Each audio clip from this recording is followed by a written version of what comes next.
Well, researchers have been able to show us, and this is a pretty amazing thing to say. The mystery has always been, when we look at genetic codes, when we see those amino acids lined up on the double helix, what is it that determines whether the amino acids, whether the antennae are turned off or on? Well, within just recent years, through the HeartMath Institute, people like Dan Winter working with HeartMath, what has been discovered is this, is that there is a switch that turns off and turns on where those coding sites lie, and that the switch for that turning off and turning on is what we call emotion. This is the first time that we've ever seen the patterns of emotion directly physically linked to human genetic material. So what I'm saying is this. When you look at the double helix, the green is the double helix of the DNA on this image. What Dan Winter says is the long wave of emotion programs this shorter wave of DNA.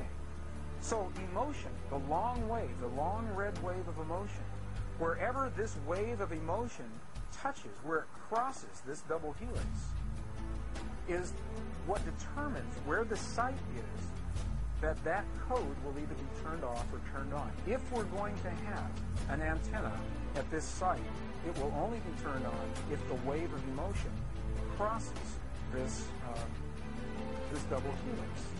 Well, this is really interesting for us because two things. First of all, the waves of emotion, researchers have determined that you and I are primarily capable of only two emotions.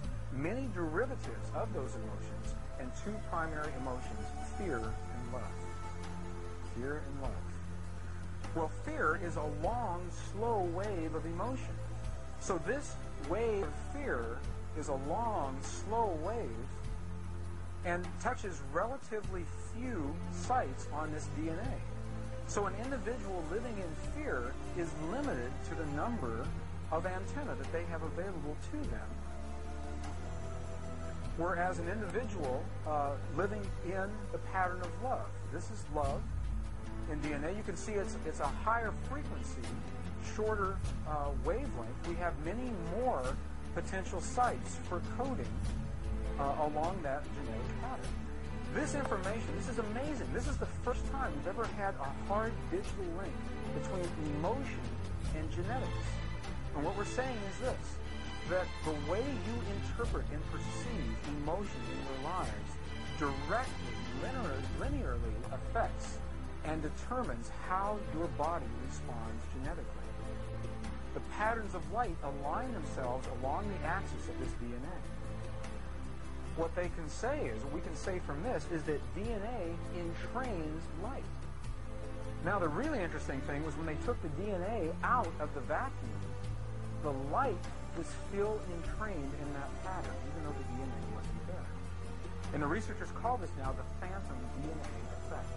And what they are saying, what we can say very accurately, is that light responds to our genetic material. And in that, with that piece of information now, for the first time, what we have is a link between emotion, DNA, and light, which is what our world is made out of. As emotion, thought, love, fear, whatever they are, as emotion determines the patterns and the codes in the DNA, and the DNA determines the patterns of light. DNA serves as a template for the patterns of light around us. For the first time, we have hard, physical, direct evidence, digital evidence, that our emotions and our thoughts directly affect the physical world around us. And that was an amazing thing for me to be able to say to you. Not only does it affect the world around us, it affects the world within us.